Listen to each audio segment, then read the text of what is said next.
कलम वाली बाई क्रांति लाना चाहती थी, कलम के जोर पर काले वर्तमान को खत्म करना चाहती थी। कौन समझा उसकी बात को? सख्त साले मुर्दे जिंदा लाशें, किसे जगाती वो? मैं जाग गया। तो चलिए शुरू करते हैं।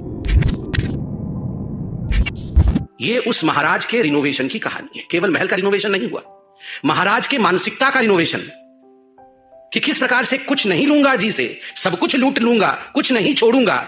ये जो परिवर्तन हुआ है, ये उस महाराज की कहानी आज हम बयां करने वाले हैं।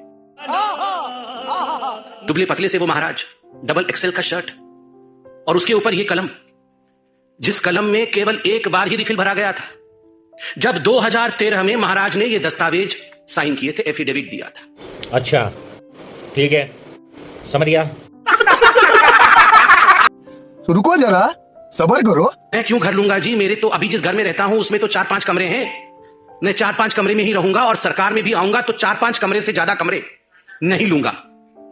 और मैं सरकार से भी निवेदन करता हूं कि एक छोटा सा घर मुझे दिया जाए, मुझे कोई बंगला नहीं दिया जाए, मुझे कोई गाड़ी नहीं दी जाए, और ये जो सरकार ने मुझे आवंटित किया है घर, इस घर को सरकार वापस ले ले। इस प्रकार की बातें करते थे। और आज मैं उस महाराज की हवस जो ऐसो आराम के लिए है, ऐसो आराम के लिए जो इस महाराज की हवस है, उसके हवस की कहानी सुनाऊंगा।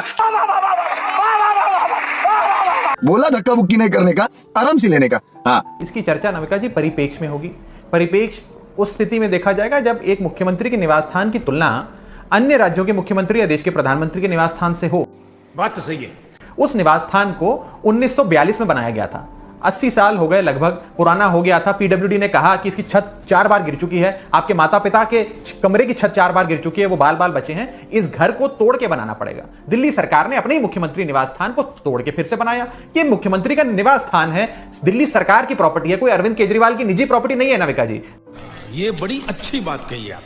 है। मैं आपको बता दूं कि माननीय प्रधानमंत्री जी के निवास स्थान को बनाने के लिए लगभग 500 करोड़ रुपए का बजट रखा गया है। बजट का जो एस्टिमेट होता है उससे लगभग 2 गुना 3 गुना पैसा खर्च होता है। सभी एस्टिमेट लगा रहे हैं कि 1000 करोड़ से 1500 करोड़ रुपए कम से कम प्रधानमंत्री के नए निवास स्थान को बनाने में लगेंगे। अगर प्रधानमंत्री के निवास स्थान के लिए 1500 करोड़ रुपए खर्च हो सकते हैं, तो एक किसी भी राज्य के मुख्यमंत्री के लिए कम से कम उसकी 15वां हिस्सा, 20वां हिस्सा, 25वां हिस्सा तो खर्च हो सकता है। यही नहीं, अभी और सुनिए। और अगर खर्चे की बात करनी है तो माननीय प्रधानमंत्री जी के एक आईआईटी के इवेंट पे कर्नाटका में इसी महीने 10 करोड़ रुपए खर्चे करेगा 1 घंटे के इवेंट के लिए। इसके बारे में भी सुधांशु जी जवाब दें। प्रधानमंत्री जी के लिए नया जहाज 8400 करोड़ रुपए का खर्च करके खरीदा गया, इस पर भी सुधांशु जी जवाब दें। और जहां तक घरों की बात हो रही है, उपराज्यपाल, दिल्ली के उपराज्यपाल जो मुख्यमंत्री जी के निवास स्थान से मात्र 500-600 मीटर दूर रहते हैं, जो 6 एकड़ के बहुत बड़े आलीशान महल में रहते हैं, उनके महल की केवल चूना रगड़ाई, बनाने का नहीं, सजाने के काम पे 15 करोड़ रुपए इन नए वाले उपराज्यपाल ने खर्च कर दिए। उन नए वाले उपराज्यपाल के बिल भी मुझे लगता है आपके पत्रकारों ने जरूर लिए होंगे। अगर मुख्यमंत्री जी के बिल लेकर आ गए वो पीडब्ल्यूडी विभाग से, तो जाहिर सी बात है कि एलजी के बिल भी लेकर आए होंगे, और लेकर आने भी चाहिए, उस पर भी चर्चा होनी चाहिए। समझ रहे हो? समझ रहे हो आप? समझ रहे हो? अभी मजा आएगा ना भिड़ो। देखो, आम आदमी ऐसे देखते हैं कि हमारा काम तो जो होना है वो हो रहा है, उनका वो पर्सनल घर है, बना रहे हैं सरकारी बंगला, कोई अपने घर तो ले जाएंगे नहीं। और रही बात सरकारी काम में, तो खर्चा होता ही होता है। उसको किस तरीके से आप हाईलाइट कर रहे हो, उसको तो मतलब क्या कह सकते, आरोप लग जाता है। लेकिन एक सेकंड, एक आरोप लगा रही है बीजेपी, अरविंद केजरीवाल जो दिल्ली के मुख्यमंत्री हैं, आप दिल्ली की वोटर हैं जी, वो कह रहे हैं कि 45 करोड़ रुपए जो है वो अरविंद केजरीवाल ने अपने बंगले पर लगा दिए। तो आप किस तरीके से देखते हैं दिल्ली की वोटर होने के नाते इस पर? नहीं, उसमें कुछ गलत नहीं करा है, हमें कोई फ़र्क नहीं पड़ता इन चीज़ों से भी।